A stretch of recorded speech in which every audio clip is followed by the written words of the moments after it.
And I'm just going to introduce Aarti Bertigeri, who will be moderating this session, and a little bit about Aarti, because she'll be introducing everyone else and she won't get the chance to talk about the amazing things that she's done. So she's a multi-platform journalist and former foreign correspondent. She regularly covers cross-cultural issues and international relations with a particular focus on South Asia, which means that she's written for the New York Times, she's written for the Wall Street Journal, Newsweek, and lots more. She was a television news journalist and presenter with the ABC and SBS. She won the Judith Nielsen Freelance Asia Grant.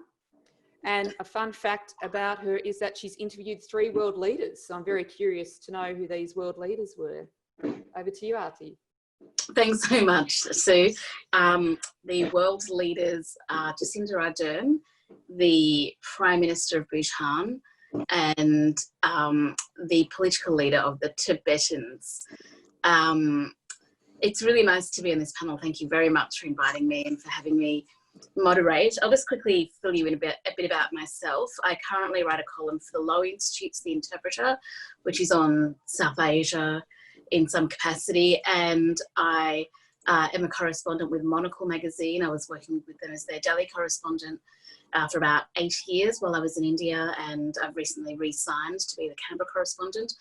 And I freelance for a wide range of global and domestic media outlets. I also work across, as you mentioned, a multi-platform, so I work across video, audio, and print.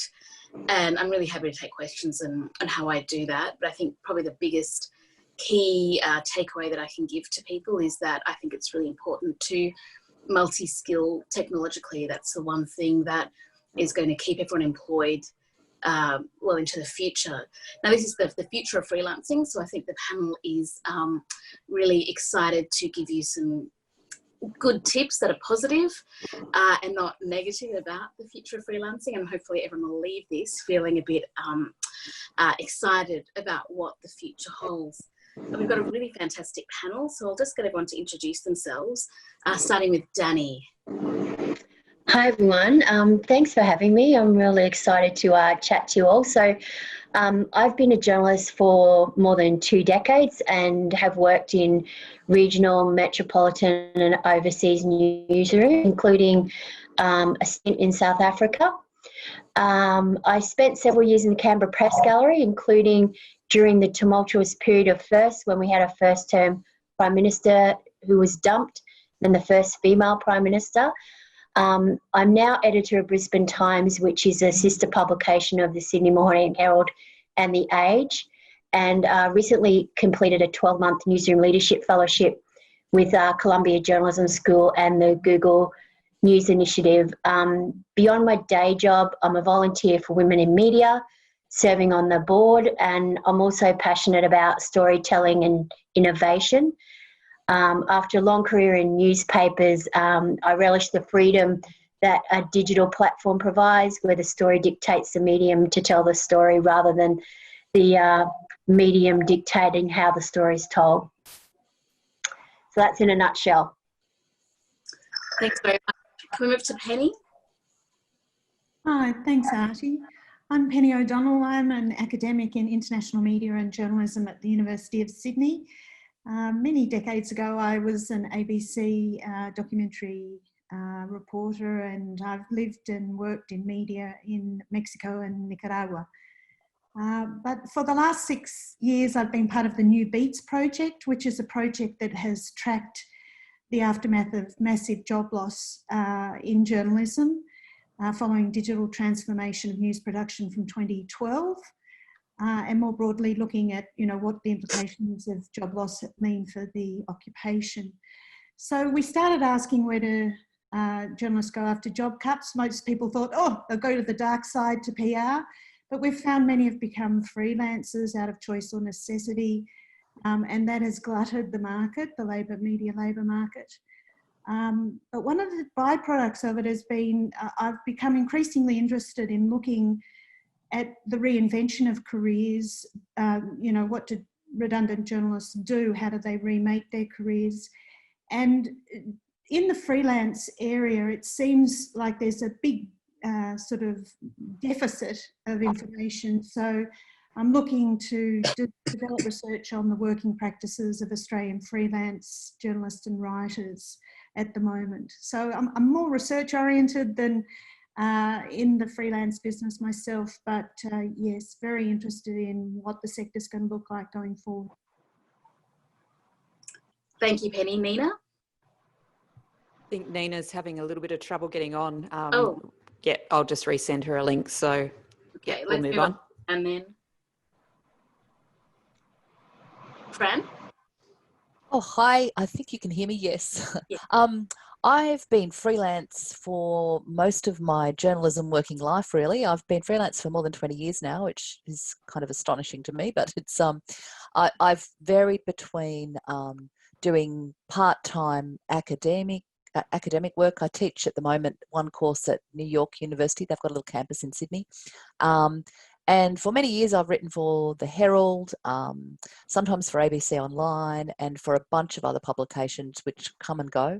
I'm also part of the union now, and I'll talk about that a little bit later, but a part of the freelance committee on the Media Alliance, which is the journalists' union. And I've also founded a group called Freeline, which is a group of freelance journalists who kind of support each other and email each other and share information. At the moment, I lost a lot of work once the pandemic hit. And so now I'm doing some part-time comms work, and I've sort of varied in between bits of comms and trade industry reporting and real journalism for a long time, but I'm more in the kind of comms and industry area now. Great. Finally, Gary. Hi, can you hear me okay? Yes. Yep. Great. I can see there's 2 videos saying Gary Nunn, so I'm the real Gary Nunn. Is that on your Twitter handle, the real Gary Nunn? Yeah, that's a bit too Trumpian for me. I've been a freelance journalist for 12 years. I first started writing for The Guardian in the UK 12 years ago. You can probably tell from my accent that I am British. I've lived in Australia for 8 years.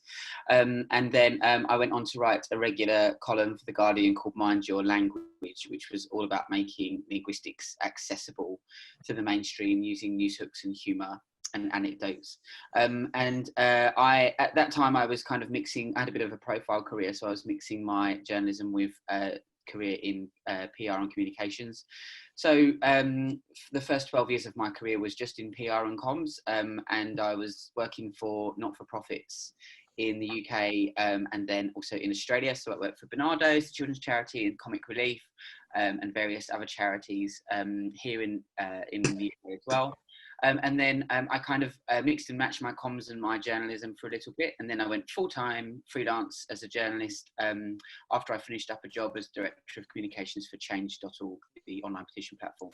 So yeah, for the last, I think, maybe 3 years now, I've taken the leap and gone into full-time freelance journalism. It's been quite a ride, but I right now regularly, I continue to write for The Guardian regularly, more The Guardian Australia these days. I'm also for the ABC, the Sydney Morning Herald, for News Corp, for the Australian Women's Weekly, and also for some international titles like The Independent in the UK. And I did a brief stint as well as the features journalist for BBC Australia in their bureau here, which is based in the ABC in Ultimo. So, and I continue to freelance for them. So, yeah, I've kind of had a bit of a weird trajectory, but I continue to work as a freelance journalist. Similar to what Fran was just saying, at the moment things are a little tricky, so I'm about to take on a bit more comms work just to subsidise that. So I'll have go back to sort of doing mixing and matching and doing a little bit of both. So it's the very definition of a portfolio career. Yeah, that's right, portfolio career. Do we have Nina back? Yes, can you see me? Yes. Hi. Hi, I was on, I don't know what happened, but I followed the link. Anyway, I'm here. How are you all? Nice Great. to see you. Yeah, you Can you too. just get like a quick little snapshot of your, Sure. your profile and your career to date? Sure. I started freelancing about 15 years ago. I'd come from regional newspapers, so had done all of the kind of court reporting and police reporting and flower shows and all of that kind of stuff in between. So came through a cadetship. Absolutely loved journalism, always wanted to be a journalist, but once I just started freelancing, I sort of fell more in love with journalism because I was able to write for lots of different publications. So after I was in newspapers, I went into a business magazine and started writing there for quite a few years, and sort of fell into business and finance journalism once I came out of that in a freelance capacity, which was fabulous. Went out on my own full-time in the middle of the GFC. I'm an absolute optimist, and I thought this will be fine, it'll be great.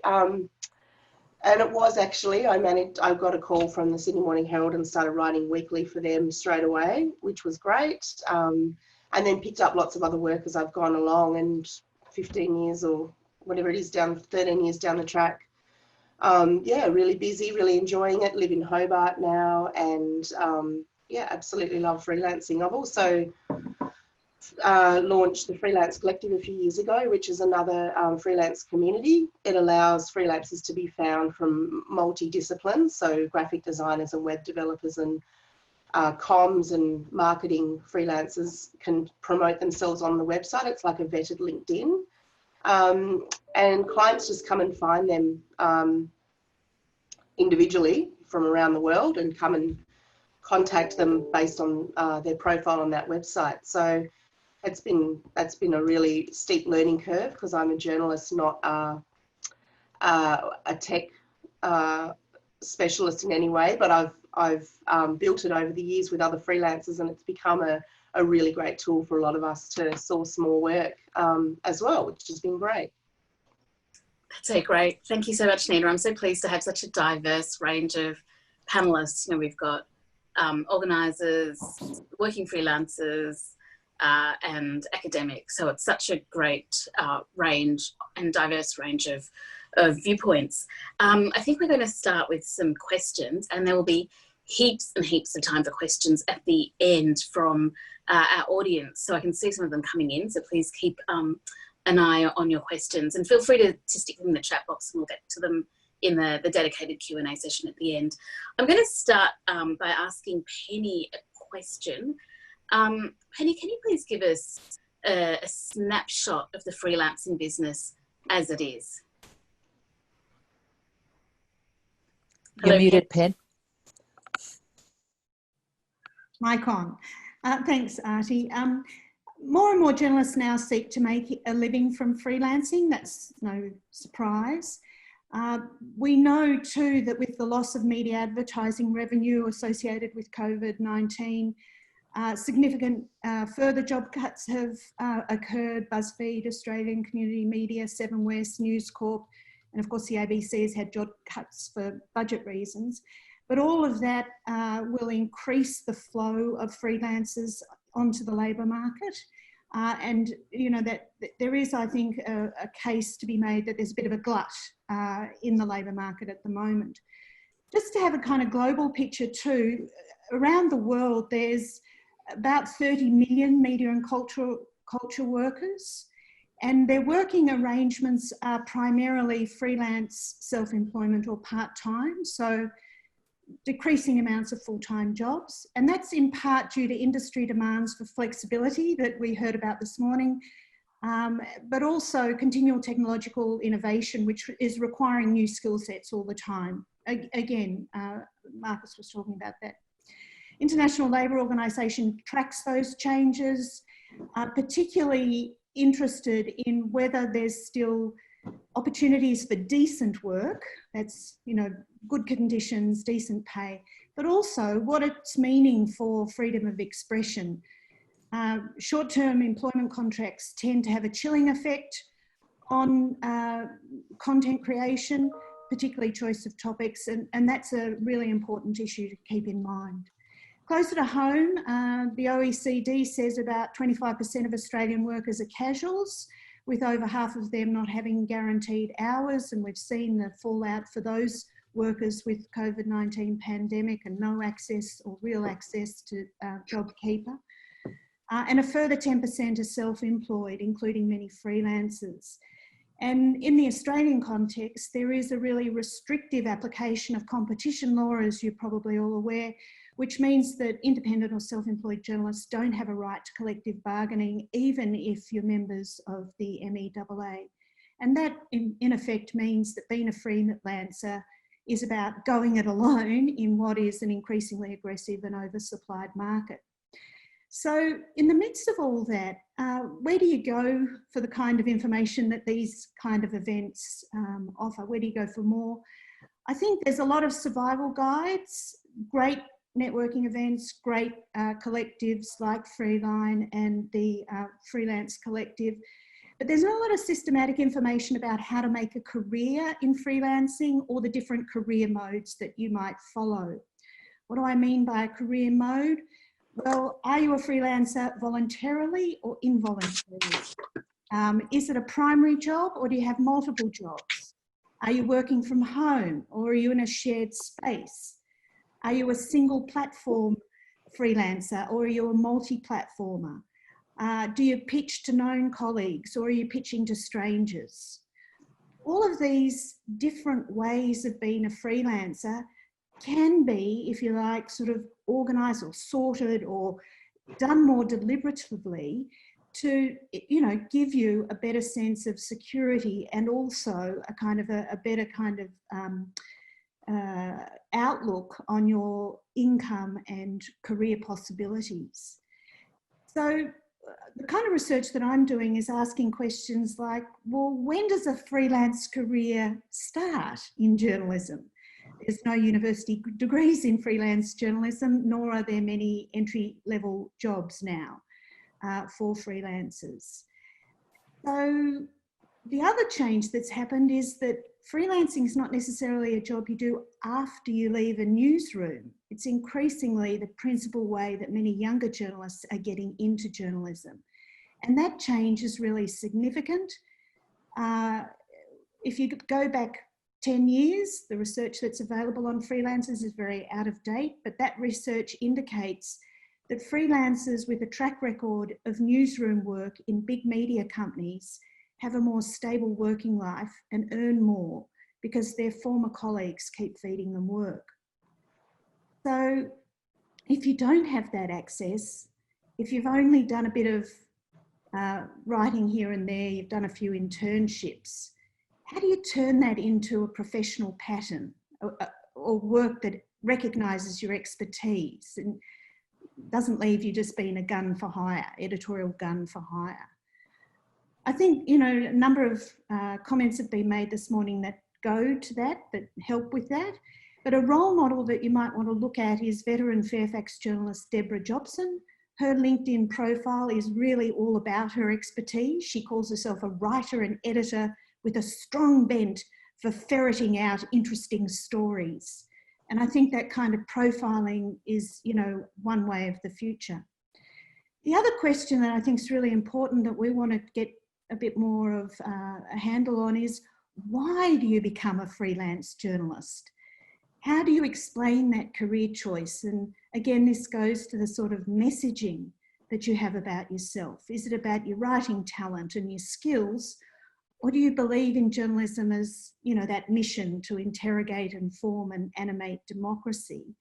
And what does that kind of freelance with a mission look like in the kind of context that we've been hearing about, where work is much more project oriented, it's not in organisations, and it's much more a lone venture?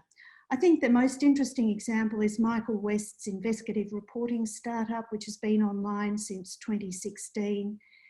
And it indicates that that kind of journalism, freelance journalism, is possible, even when your business model is to take no advertising and rely on funding from readers.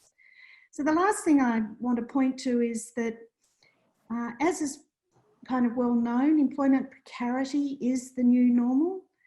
Knowledge around freelance career options, I believe, might be a potentially powerful career planning tool, and a resource that can benefit all freelancers and writers. And the kind of research that I'm embarking on at the moment with my colleague Beata Giuseppe is to meet with freelancers and find out which modes of freelance work are most common, which modes are enough to survive on, and whether an area of specialisation and using social media are the kind of keys to success in this field. That's enough for now, but yes, that's the kind of research that I'm working on.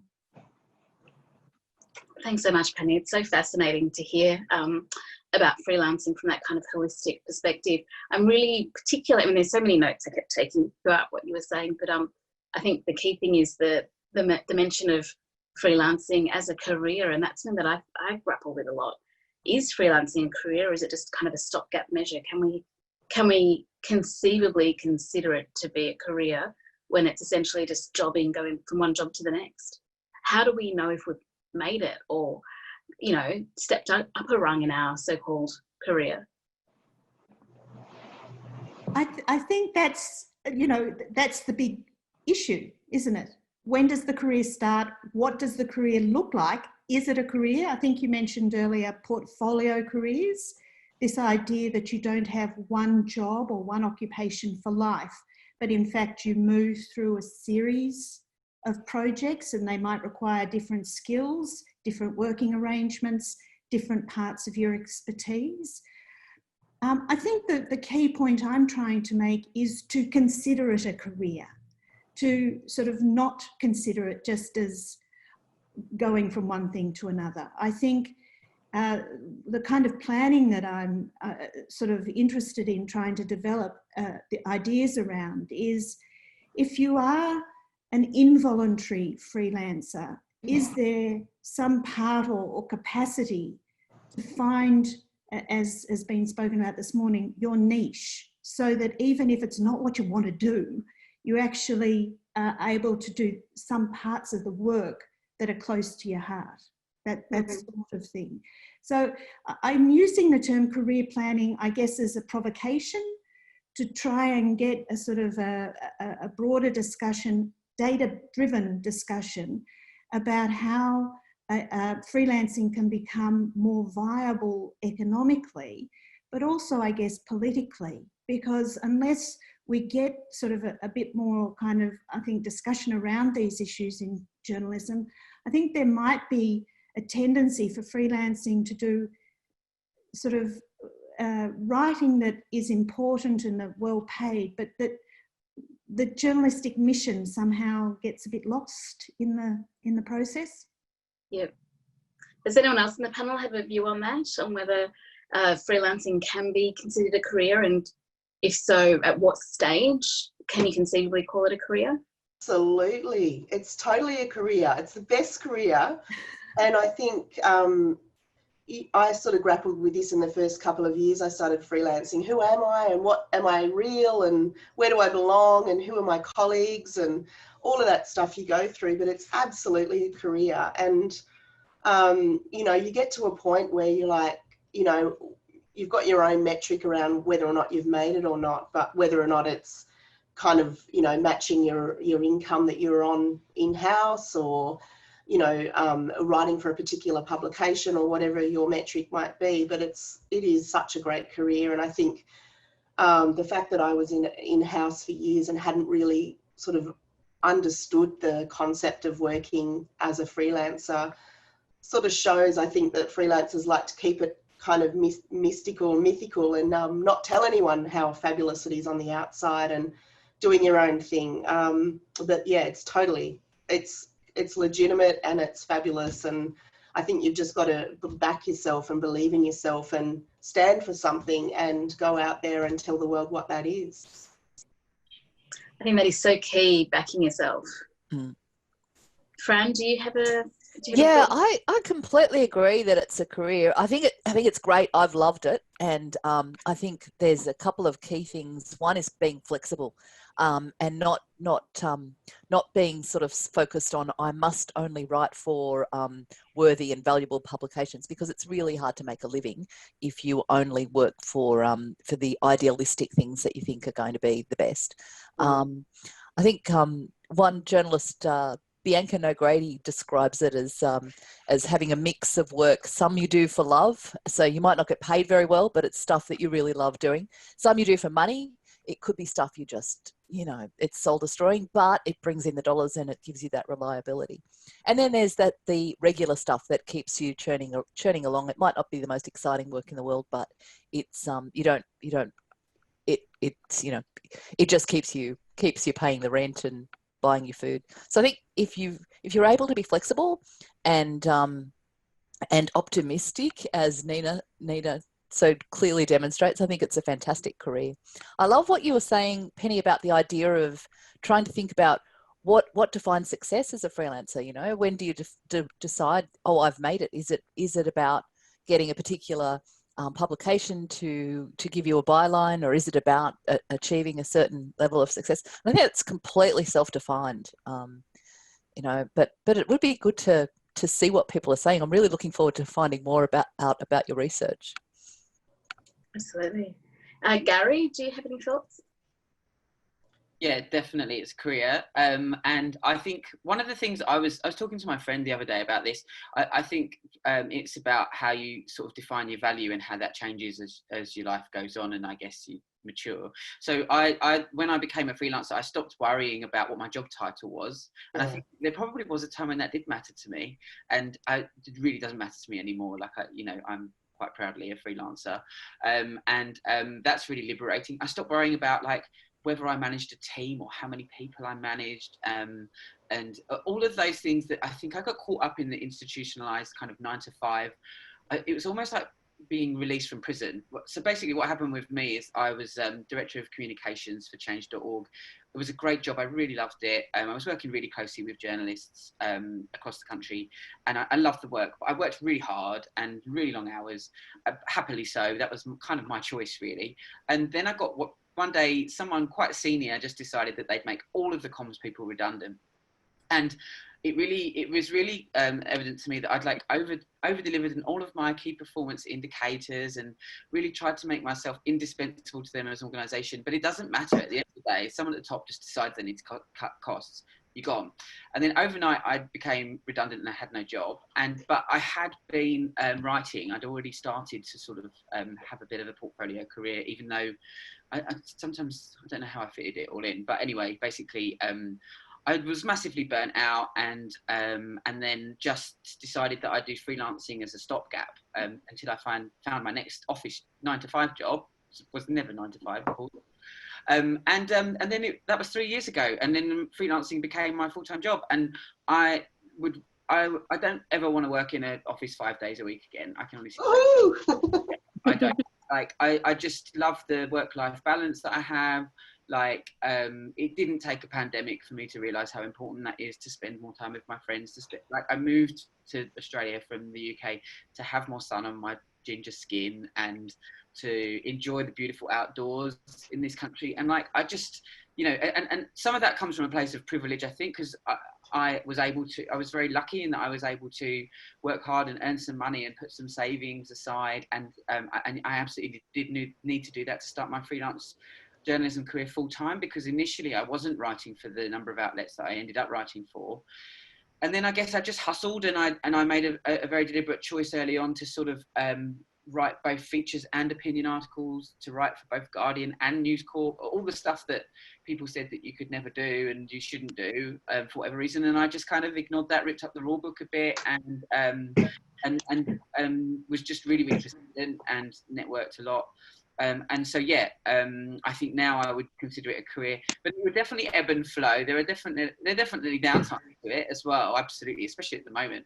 But I guess I'm lucky enough that I can think about, as Fran was saying, like taking on a comms contract that, you know, I'd much rather just, who I am in my guts is a storyteller, and that's who I am and why I'm here. And I really genuinely know that now, but you can't always tell the stories that you want to tell, because there's not always the money or there's not always the commissions to do it. So yeah, absolutely what Fran was saying, once you start taking a bit more of a realistic view, and you know, some of the work you do is a bit of a lost leader and a passion project, and others is just for the money.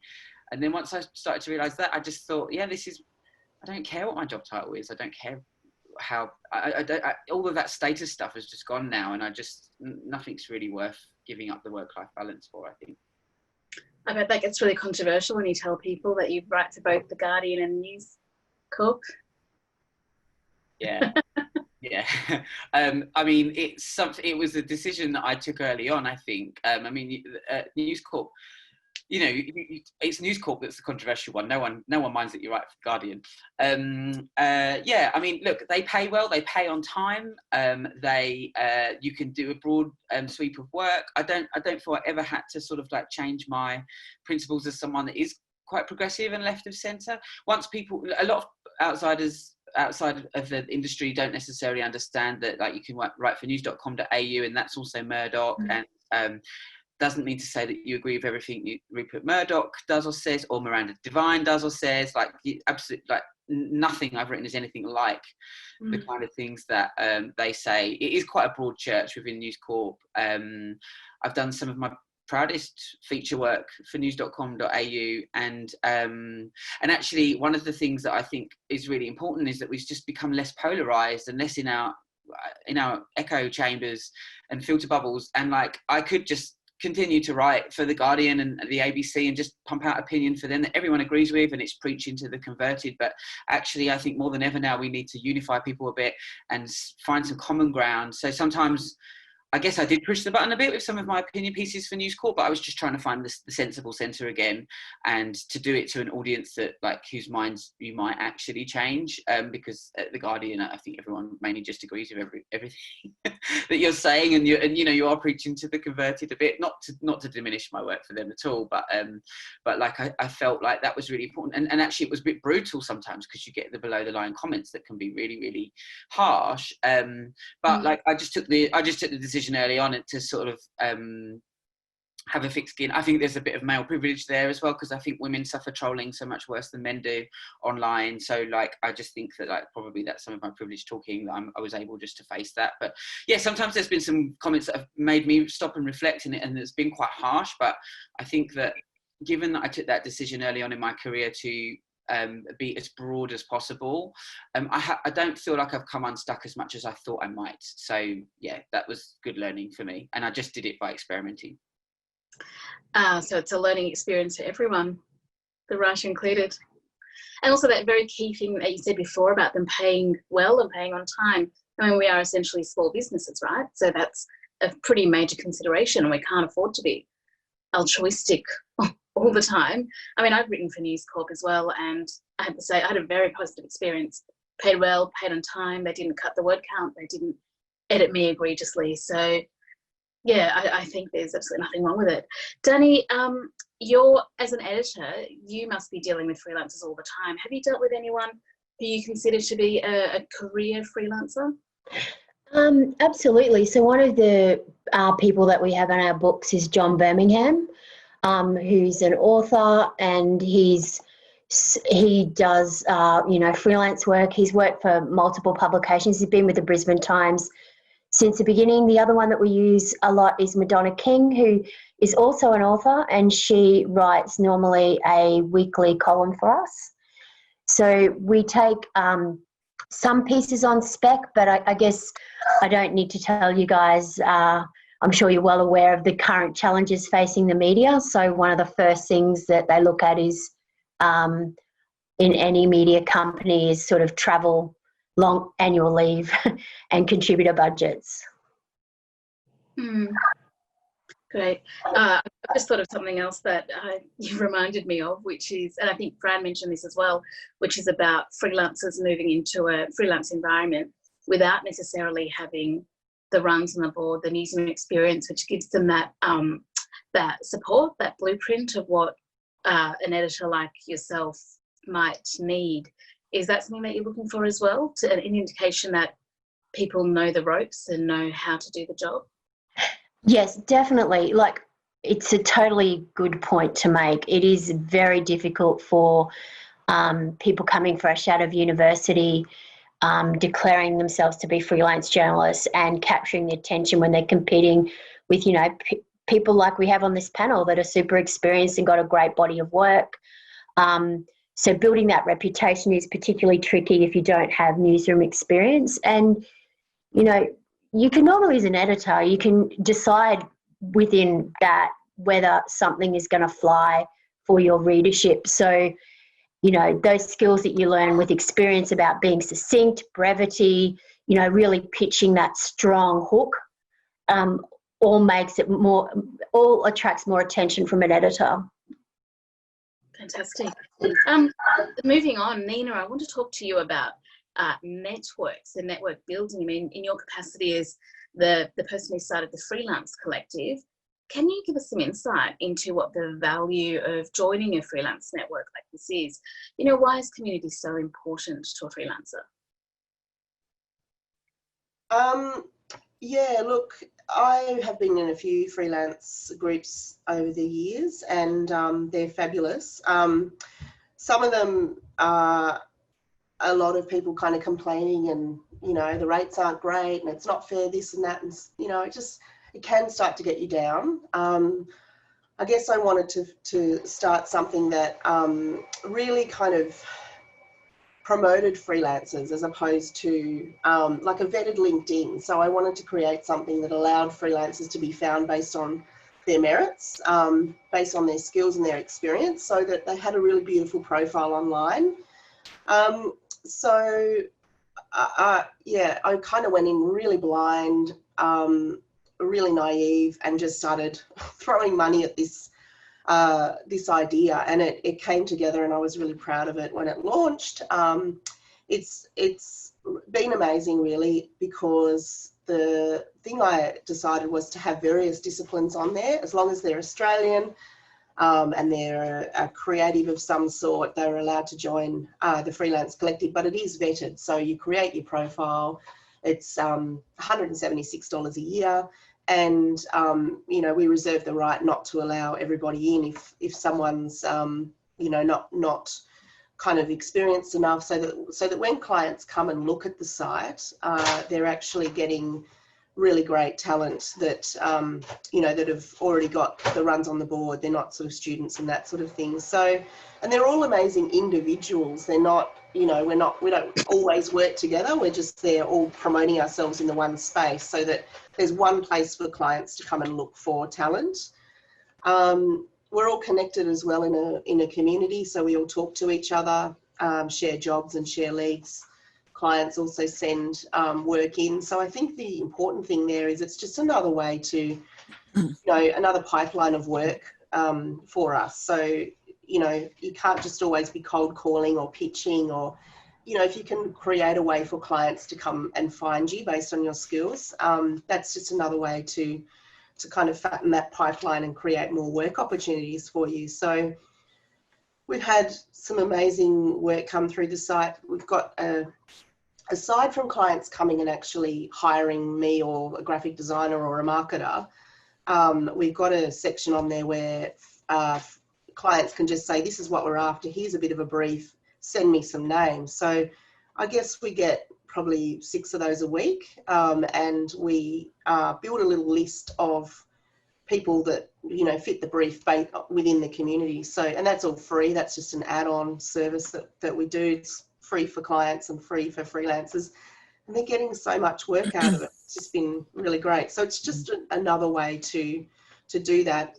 And the thing that's great about the community is that graphic designers might need a copywriter, or you know, someone in PR might need someone that's particularly good at you know, a photographer in Sydney, or a journalist that understands a particular discipline. So there is some collaboration going on. It's just another way to work, you know, as a freelancer. So yeah, I mean, I've landed a client last year that started working with me based in Denmark, and he's a content agency guy who flew me to Melbourne to write a 500-word article, and he paid double anything I've ever been paid in Australia, and I do get paid quite well by my clients, so covered all my travel, and I've done about 4 or 5 jobs for him so far. It's just, and he found me because I mentioned on my site that I write in the finance space, and he was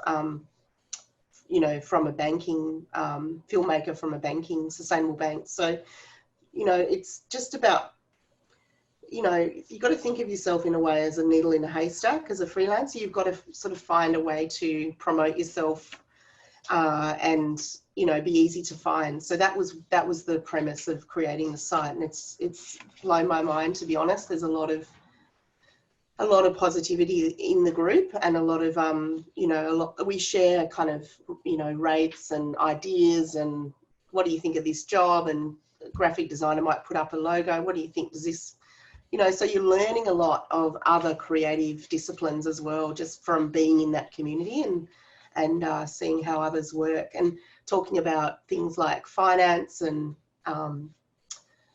how to promote yourself, and whether or not LinkedIn is worthwhile, someone will ask, or that sort of thing. So there's a lot of learning that go on with being in a community. You've just got to find one that works for you, I think. There are some that might not be the right fit for you, so it's just a matter of finding one that works really well for you. So yeah, really proud of it, to be honest. Well done. I think I need to join up. Fran, you and I are in the same freelance network, which is a lot less structured. It's essentially a Google group. Have you had a similar experience with that, with Freeline? Yeah, Freeline just sort of emerged and grew, and it's very fluid, and it's got no structure at all. So it's just a bunch of people who email each other and say, hey, I'm having a bad day, or who wants to jump on a chat forum and support each other. And often it's a great way to get news out. So there might be things like, suddenly we've discovered the Sydney Morning Herald or Fairfax or News or somebody that a lot of people write for are changing their payment systems, or there's something happening in the industry which is useful. So that can be a really useful resource for that kind of thing. But mostly it's support, because even though I love the freedom of freelancing, I love being out on my own, and the secret's out now that everyone's working from home with COVID. So we've kind of, we're seeing a lot more people enjoy the freelance life, I guess.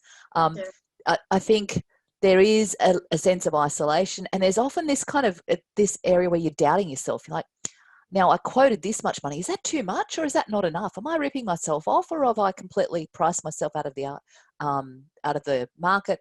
Am I ripping them off? You've got no real feel for how things are.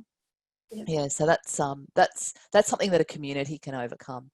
I noticed a mention from Marissa in the panel of the importance of making sure that communities that we have as freelancers are inclusive. And I think that's something that people might not be aware. There's a bunch of different freelance groups. There's groups on Facebook which aim to kind of overcome the exclusion of people from different backgrounds, whether they're women writers, or whether they're from backgrounds of different cultural backgrounds, different races. There's groups called binders, so they're worth keeping an eye out for if you're a freelancer and you feel like you're being excluded. Did you want me to talk now about new journalists? I'll come to that. Yep. I'm working my way through my list of questions. I'll go back. Yeah. Well, I want to kind of reinforce that.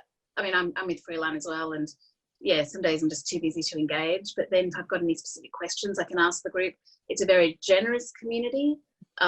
People will sometimes contact you off group if there's an opportunity they think that you might be interested in, based on your experience. It is mostly science journalists, I find, but it's just such a good, generous, wholesome community. I'm very grateful to be part of it.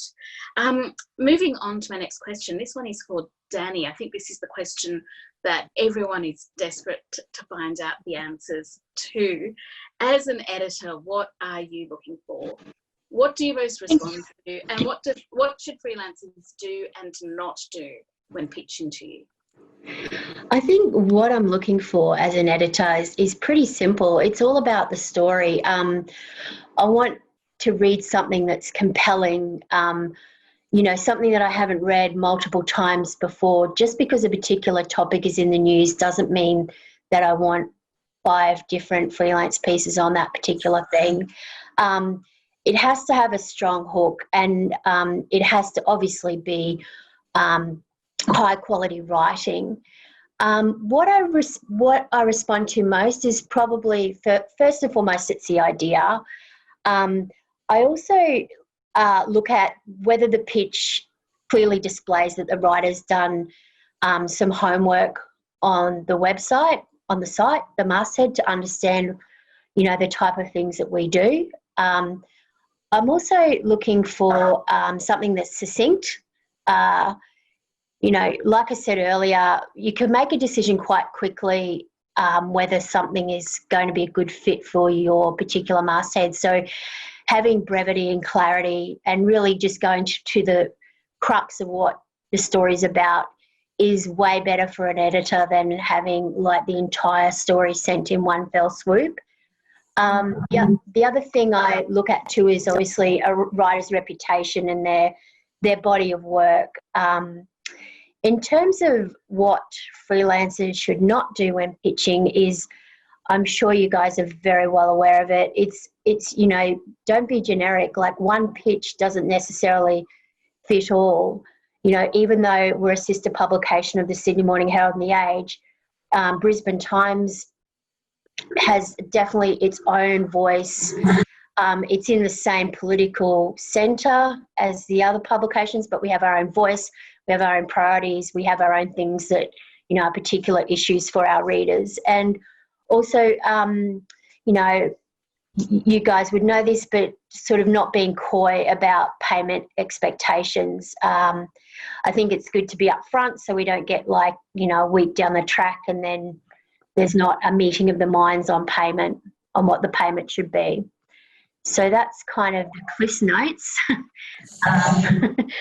A lot of things in there, but really, you know, opinion pieces are great, but we don't really use a lot of them. There's a lot of obvious sources of opinion pieces that we do use, but some of them are like The Conversation, or perhaps, you know, we have 3 amazing universities up here with people that are highly expert on particular fields and really good writers, so we'll often carry those pieces. So that's a bit of a challenge for a freelancer to get, you know, a piece in the publication when academics are writing about it as well.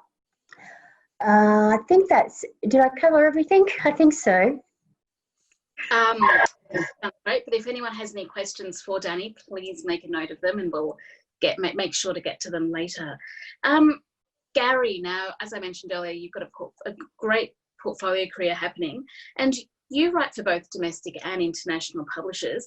Can you talk more about this, especially in terms of kind of diversifying your so-called client base? Sure.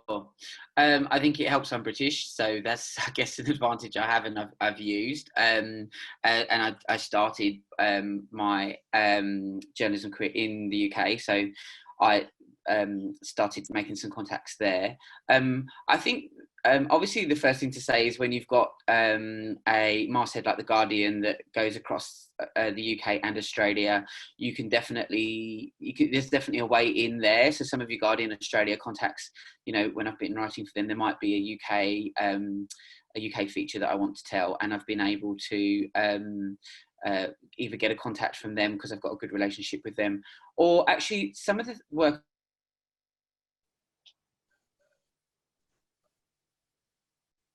Oh, have we lost Gary? No, you're back. Okay. I don't know how much of that you missed, but yeah, maybe the internet's dropping in and out. Hopefully you can hear me.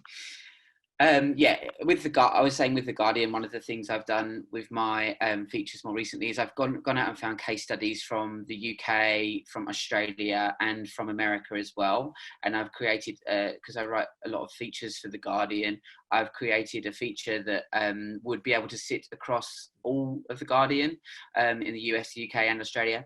And therefore, sometimes that means that I've had a way into being able to do just a British feature for The Guardian UK, or just an American feature for The Guardian US. So that's one way that I've sort of found a way in. Another really good resource that I use is called Opportunities of the Week. It's sent around by a woman called Sonia Weiser. I'll type her name into the chat so that you know how to spell it. She is, there you go. She is really great. What she does is she collates all of the opportunities that have been called out for on Twitter, and she sends an email every week and just details all editors that are looking for commissions and welcoming pitches from writers. And there's actually a surprising amount on there. I've received quite a bit of work from that, and it gives you a very clear idea of like something specific an editor is looking for that week, and that allowed me to break into couple of new markets and write for some different publications as well. I think the other thing was like finding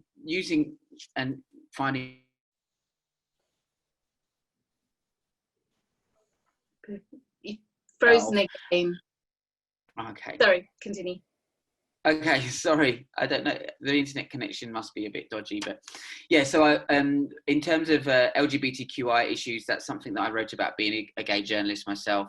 And I think that I then initially in my career, I was just sort of writing about myself a lot. And then as I went in more into, as a features journalist, I didn't want to write about myself anymore. I wanted to tell other people's stories. So I kind of focused on that niche quite a bit. So I sort of started pitching to lesbian and gay and trans publications that existed in America.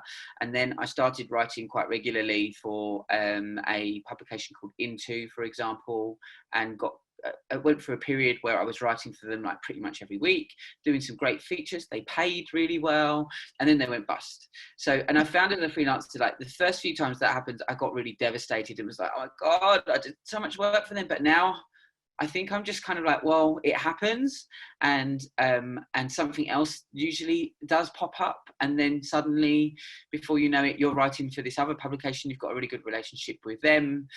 So I kind of have learnt, I guess, to roll with the punches a bit when that happens. And then the editor of that publication has gone on to edit BuzzFeed America, which is the only BuzzFeed left. So I'm currently in discussions with him about telling some stories, and he's worked with me quite a bit before. So I think as you go on through your freelance career, it does some things do get a bit easier because people move around and word gets around if you are able to turn out like a good story that people will read to word count and to deadline. Like, you know, you kind of get known for that. So I think that all helped a lot. Also, I think I also had my other niche. My first job as a journalist was writing a column called Mind Your Language, all about linguistics. So initially I was able to break out into other markets by writing about linguistics from an American point of view and from a British point of view and all of those kind of things. So initially I fell back onto that niche, and then I got a regular paid gig writing for Oxford Dictionaries, who had a blog, and that was in the UK, and I secured that while living here and just being and feeling Australian, and that kind of happened almost just because just as a surprise, really. Like, I didn't realize they even had a blog that paid, and I did that for a couple of years, and then that went bust. So, like, you know, you kind of like get used to the way that the industry rolls in and rolls out. So but then from there, I think once I started to write features and just human interest features, it's such a broad category. But once you can like interview someone well, nail a good case study, get a good first line, and a word count, usually I find, like, as a storyteller, like the rest kind of rolls from that once you sort of pick your way through your transcripts, and then you get really into it, and it's quite exciting. And I think that the audiences, you know, across the world, they want the same thing. They just want a really cracking story that's got an emotional punch from features. So I think that probably it's not as hard. There aren't as many barriers up as you think there might be. But I think that the biggest learning for me was to do a really an in-depth feature with Australian, British and American case studies meant that that feature was just a lot more sellable, and that topic became a lot more sellable. And then before you know it, you start writing on things you had no idea about. You've interviewed all these experts, and then you get known to write about that certain type of thing, and then you might write about that subject again and again when there's a new angle to that story, and suddenly you start to feel a bit knowledgeable about it. So that's quite gratifying as well. I think, yeah, the Freeline community is great. They're excellent. They're very generous at sharing contacts. It's a brilliant group to be in. I'd highly recommend you join that. And then, yeah, Twitter is also great. As I probably don't need to tell people this, but like as a journalist, like, you know, you do see people doing call outs on Twitter, and it has broken down some of those international barriers somewhat. And I think the fact that also I'm happy to do both features and op-eds. Usually, I think probably even 10 years ago, that was not something that you could do because your objectivity and your balance might be questioned as someone that's writing a news feature, and that's really important to be neutral. But actually, I think as some walls have broken down since we've gone online, I think that probably now readers are intelligent enough to differentiate when you're writing an opinion piece and when you're writing a feature. And I guess I've just proven that you can do it. And sometimes it really works well, because I might, for example, write a very long feature about orphanage tourism. That's a good example. And I learned a lot about some of the exploitation that was happening in countries like Cambodia. And then once you've done a couple of features on that, you sort of become a little bit equipped to talk about it from an opinion point of view. So when there's a good hook that morning, get up nice and early, get my pitches out before anyone in-house can get theirs out. And I found some success in getting some opinion space through telling some of those features as well, because I can kind of link back to them and say, I've done quite a lot of research and work on this, and here's my work. I would say that an editor abroad is looking for much the same as an editor in Australia, just a really cracking story with some really good case studies, and to prove that you have them ready to go, and you're willing to sort of turn it around quite quickly to the news hook is always really, really helpful. Actually, when the last thing I'll say before I round off on this is I did move back to the UK for 6 months last year, and I told my ABC editor, who I write for regularly, that I was moving back. So like, I remember one day, for example, White Ribbon, the domestic violence charity, was wrapping up, and it was a big story about why it was wrapping up. And there's quite lots of twists to the story. And I'm a Walkley's Our Watch fellow, so I'd completed the fellowship in tackling violence against women, which gave me another niche and it was an upskilling and an area of expertise where, you know, as a male journalist, I didn't know much about that subject at all. But through doing the course, I now do, and I feel like I've been trained and I'm across it. So when that happened, and it was a domestic violence charity, and the news broke, I think, at about 5 p.m. Or in the UK, I was just getting up in the morning, so like I was able to say, So like one of the things as a freelancer that you can do is like in better times, like you can travel the world and you can sort of like use the different time zones to your advantage. And once you've got relationships, you can kind of lean on them a bit as well. Yeah, that's so true. So what time do you get up and get those pictures in? So it was 4 a.m. I'm going to assume that that's not the case, because I'm a very sleeper, and that's a great tip for me, but I don't know if I've got the capacity to get out of bed at 4. In normal times when my gym's open, that really helps me do that. So I try and get into the gym like as it opens. So my gym normally opens when it is open at 6 a.m. So I tend to get up at like 10 to 6, get up, get ready, go to the gym, and I have ABCRN on, and I'm across the news agenda by 7. I'd say like my pictures are probably out by 8, half 8 for the day, and just very much hooked into what's going on that day. Yeah, so and actually I deliberately started getting up an hour earlier and getting my pictures in earlier, and I saw my rate of commission go up through doing that. It was hard because I don't want to get up at that time in the morning. I don't want to get up at 10 to 6 in the morning, but like through having that podcast in while being at the gym and just getting across the news agenda, it really did help. And like Danny was saying, like the brevity of like with a pitch, you need to be both brief, like current, but also well researched. And like so, like because they need to be quite brief. Like as long as you sort of like across like what case studies you might get and what hook you're applying it to, I think that there is merit to getting up that early. I have to say during COVID I've been giving myself some lay-ins though. Great, thank you so much, Gary. Now I think we're running down on time, so do we wind up at 11 or later than that? Sorry, I had myself unmuted for a sec there. 11 is 11. Yeah, so it goes quickly, doesn't it? You think 75 minutes is a long time, but it does. Really. I'm just going to I've got 2 more questions which I will actually ask the panel, but if you can please just speed through the answers so we've got lots of time for questions. Fran, we mentioned before about young journalists entering the industry. Can you expand on this a little bit? And also any information you can give us about the union and what the benefits of joining the union are. Okay, well, I'll do both, I think, at the same time. So I know because I'm teaching undergraduates in journalism, I know how tricky it is.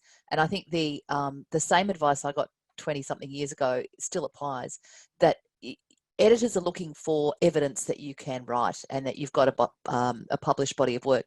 So all of your journalism assignments should be turned into something that is publishable. A lot of the time we have a great news site in Australia now called Journalism Junction that all the universities are across. So for journalists who want to break in and they're doing a journalism degree at university, there's plenty of opportunities to get published. There's lots of other people who are trying to break into freelance, either from an existing journalism job or because they want to change careers. And I think that's tougher. If you've got the newsroom connections, that can be really, really helpful. But one thing that Gary mentioned a while back was the importance of having money behind you. And I think it's really hard. One of the really hard things about coming to freelance is it takes a while for your pitches to hit home. It takes a while from pitching to writing to payment. And that while, you know, you got no money coming in unless you're doing other work. And I think that's part of the reason why so many freelancers have got a career that looks like, you know, a real hodgepodge of different jobs, whether that's comms or other related work, or whether you've got a part-time job in a coffee shop or wherever. For quite a long time, it can be hard to exist on freelancing. One thing that we kind of identified through the union, some of the work in the union, was there's kind of 3 different types of freelancers. There's the career freelancers, and I think quite a few of us on the panel are that. We've been freelancing for a long time. It's what we do. It's our career. We make a living, and that's fine. But I think to be career freelancer, you have to be pretty firm on rates. So I think most career freelancers don't write for much less than 80 cents a word. We might write for 50 cents for something we love, but you've got a rate floor that you stick to, and a lot of the time you've got a mix of things you write for. And then there's another, the new journalists are the other group, the aspiring freelancers. And there's also dabblers. So there's a lot of people around who have got other jobs, or who are supported and don't have to worry about money. And they will write for fun and for love and for nothing or really low rates. And that can be an issue too for everybody else. So I guess the work, the paid work. Yeah. So one of the things we're trying to do with the union, one of the things Penny mentioned before was that the union can't actually bargain on behalf of freelancers. There are some things in place, but basically freelancers are small businesses and unions are industrial organisations. So we're asking the union to provide us with professional services and support and lobbying. So they're the kinds of things that the union can do. And also they... at the moment, we've got a national freelance committee. We're getting some support from the main body. And one of the options for freelancers who join the union is to join a group called Freelance Pro. It costs, I think it's, I'm not sure what it is, about $900 a year. But in the Freelance Pro category, you get your indemnity insurance covered. So if you go out in the marketplace and look for indemnity insurance, it's about $1,200 a year. And there's a lot of organisations that require you to have professional indemnity. So joining the union is cheaper than actually going out in the market on your own and getting indemnity insurance. And then you're also part of a collective. And very quickly, the final thing we're trying to do with the union is trying to get freelancers, communicate across freelancers and communicate across employed editors in mastheads around the place that, there's certain expectations, which is to pay no less than 50 cents a word or higher, to pay on time and to commission clearly and treat freelancers fairly. So that's kind of some of the stuff that the union's doing. I'll hand back to you now, Aarti. Great, thank you so much. And one last question for Nina. And Nina, if you can keep it pretty snappy, that would be great. How can you give us any advice on how to thrive during a major downturn, such as, random example, a pandemic? Oh, right, yes. Look, it's been tough on everybody, I think, and I'm not immune. It's been rough. I think, where some doors have closed, others have opened. But it's about doing that prep well before, there's a disaster on the horizon. So I think being an optimist helps, and backing yourself and making sure that you really genuinely believe that you're good at what you do and that you deliver great work. But setting yourself up, I think, takes time. I've just got some notes here. I think, I think it's best to be an expert in something. I found within the collective, some of the freelancers, the jack of all trades types, they're reporting they haven't done as well during this time. I think setting yourself up so you've got multiple new client leads rather than just relying on pitching all of the time, it's not going to work. I obviously write content as well as being a journalist. So if you've got some content leads out there as well. So treat it like a business, as we've covered. It's great that you're a writer. Honestly, you know, if you're good at it though, you should be monetizing that skill set. So if you, whether or not you set, you know, weekly earning goals or annually or whatever, and look at how you can improve your earnings, do amazing work. So clients love that I'm really responsive. If I get asked to source a pick or amend something, I set aside what I'm doing and do it immediately. So that, you know, I'm really reliable for the clients that I work for. A really great website's great, samples of your work and testimonials. A brand with a logo is what some freelancers do, or, you know, if that's the way you're inclined, I just trade under my name. You want to be top of mind when a commissioning editor's standing there with a brief, and they're wondering who can do a really good job at this. So, you know, that branding can be a good way to do that, but obviously also just doing great work over and over, so that they think of you and you're top of mind. The network we've covered, you know, it's really great to be in some sort of network or community that can also feed work your way. So yeah, if you're known as an expert on business and finance, and I stick to that, and that's any work I do outside of that, I don't tend to promote as much. So I just make sure that anything that I'm putting on my website I've done is in that business and finance space. So rather than just having a hodgepodge of work from all sorts of things. Spread the risk has been a really good one for me. So don't put all of your eggs in one basket. I think a lot of freelancers, you know, have 2 or 3 clients and they're flying along and things are great. But as Gary said, you know, you can lose one and it's, you know, like, oh my, this is terrible. So if you spread the risk around, I can get more work from 1 or 2 clients, but I choose not to take on too much, because a client does also represent risk in some way. So you know, you don't want to have too many eggs in one basket. Reaching out to new clients weekly. I mean, even if you're established, and I'm sure a lot of people here have said that they do that, you know, it's really important to be looking at opportunities and reaching out, just shooting off an email. You see an editor's moved, or, you know, offer your services and make sure you're available so that they know that you're interested in working with them. I never send my resume. I don't know. I think some writers think it's important. In my experience, it's not necessary to send a resume of where you worked, or I think your work should speak for itself. In the early days when I started freelancing, I was asked for a resume and I just refused. I think everything they need to know is on my LinkedIn or my website. I'm professionally trained. That's out there. I've worked in-house in newspapers. It was bold initially, but it really worked well for me not to, you know, just to let the work speak for itself, and set your own rates, as Fran sort of said as well. Don't dip below it. I think if you know what you're worth, don't let anyone tell you different. There's a stack of work out there available, you know, for chips.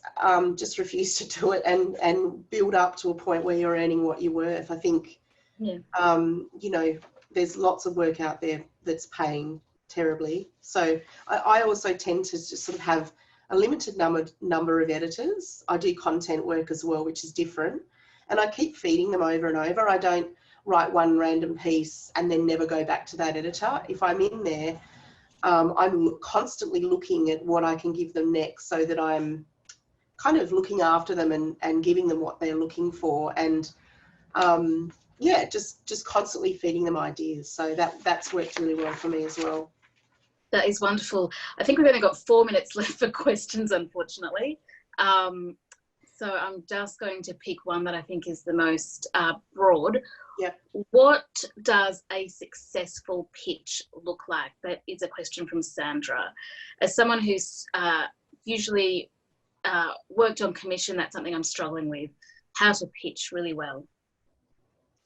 Danielle. Does anyone on the panel have any comments? Danielle? Sorry, can you just repeat what you said? I froze a little bit. What does a successful pitch look like? Okay, so I should be able to tell as soon as I look at it what the story's about, why I should care about it. Are there extra elements? And like Nina mentioned, it doesn't have to be a resume. It can be a link to a website. So if I want to look at further information, I can go there. have a look at the body of work. So, I really stress the importance of brevity, particularly if you're cold pitching. Like, you know, a lot of the freelancers on the panel have established relationships with editors, but if you're sort of first time pitching to an editor, I think making it as clear and as brief as you can is a really good starting point. Great. I know that when I pitch, I try to keep it to 2 lines or 2 paths, and I dive straight into the pitch. I don't bother with, you know, any pleasantries or anything. Just like, hi, Danny, blah, blah, blah, here's the story. And it's usually like a condensed version of what the first 2 or 3 paths of the story would be anyway. Then I'll say, these are the people I'm planning to interview. This is the focus of the piece. And here are some links to relevant work. And here's my muck rack. And then sometimes I'll put in about me. I write about blah, blah, blah, blah. But I don't think that's necessary. But yeah, I think like my tip is brevity is key. Do we have time for one more question? Yeah, I think one more question would be great. Okay, great. I think I saw one in the chat. Sorry, I'm on an iPad, so it's a bit difficult for me because I don't see it automatically. There was one about to Danny, do you tell freelancers what you're going to pay? Or there's another question about what about those who don't have a readership because they haven't worked in newsrooms? Oh, I saw one from Kathy in the chat. This is a really good one. Sorry, this again is about pay, but I thought this was really important to cover. What is the panel's opinion about pressure from media outlets to lower rates or increase scope given their budget constraints because of COVID? And how should freelancers respond? I think that is really vital. Does anyone have any thoughts on that? I can comment on that. I had an editor try to cut a rate last year, actually, and I called the other freelancer that writes for the section, who I'd never spoken to before, but I'd seen her name, and we came up with a great plan over a glass of wine to jump on a plane, go and meet him, take him out for lunch, tell him we're fabulous, and keep our word rate. So we met the night before and had a good chat and met with him, and he was amazing. It's very easy to read an email incorrectly or read a message and sort of go, oh, maybe he means this. It's not always, it could be quite grey. So once we met with him, we were really taken aback with the position he was in. He was able to explain. He bought the lunch, which was great. And he was thrilled that we were able to get there and meet with him. So I think, getting in front of your editor, if you can, is a good way to handle things, or pick up the phone and have a chat to them. If, a lot is done over emails these days. So that can be a really good thing. And I think because it was such an important editor for me and for my colleague, it worked really well. And we speak constantly now about what's happening, so that we can sort of, I think, we are all alone and teaming up in some way, whether or not it's a community or with other section freelancers that work with you. It can be quite powerful just to share information in that way. And we've decided what we will and won't take from him. So we're negotiating that at the moment. Great, thank you. Danny, I think this is one for you too. This is something that I've really grappled with. How do we say no to reducing our rates, but not burn our bridges? How do we not jeopardize the relationships we have with our editors? My instinct is always just to write an email and go, no, piss off. But obviously that's not the right thing to do. Well, I think you've hit the nail on the head. It's about the relationship. I think you have to have a frank and open relationship about, these pieces. I see it more as a negotiation. Like we obviously have rates, but that can be different because, for instance, we might get philanthropic support for doing a particular type of work that we bring freelancers in to do. I think it's more just about being upfront about what your expectation is and whether we can negotiate to meet there or somewhere in the middle. We don't have, I know some organisations have set rates per piece. We don't really have that. So it really is dictated by the quality of the work and the story, I think. And if I get a pitch and we don't have a budget to take the pitch, I would just say, thank you so much for your submission, but we don't have the budget at the moment to pick that up. So, yeah. And should freelancers, because it can often be a blow to your sense of self, when you get a rejection, what advice can you give to freelancers to not take it personally? It's definitely never personal. People who work in newsrooms get rejections all the time for story ideas they pitch. I'll often have a reporter pitch an idea and I'll say, oh, no, not really, don't want that. So it's never personal. It's always about the story. So I know it's hard, like rejection is hard, but as journalists, we develop a bit of a tough hide, particularly in the era of social media. So never take it personally. It's always about the story, or it might be about the circumstances that the newsroom finds himself in at that time. Great. Thank you so much. I think we are fully out of time now, so I just want to give the final word to Penny, who has a request of everyone who's attending today. Thanks, Aarti. Just to let you know that we're interested, or our research is interested in answering the questions that you as freelancers have and want answered. So it's not research for research sake. We really do industry-facing and people sort of centred research.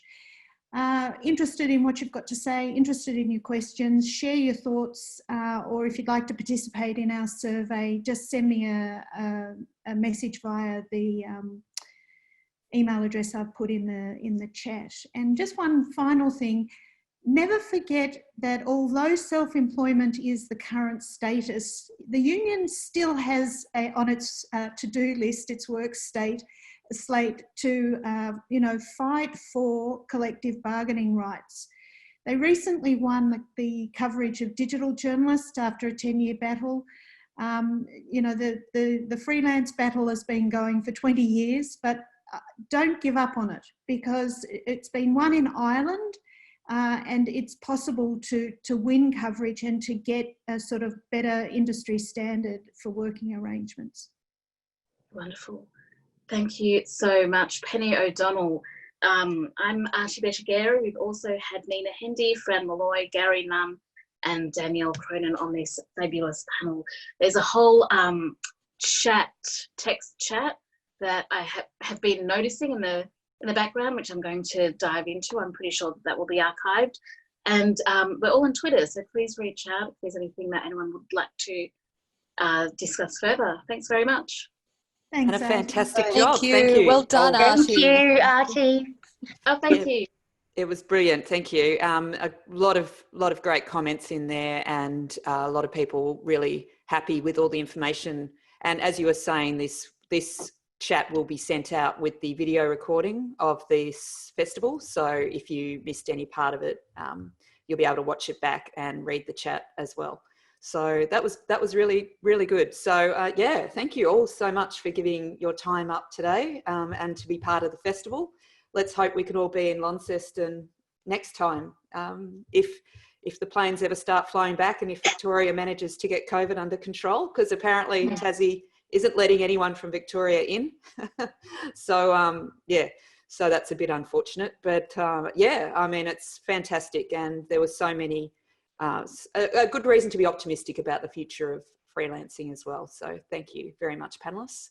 And I'm sure you all want to have a cup of tea or a cup of coffee and enjoy some of the sunshine out there if you've got it.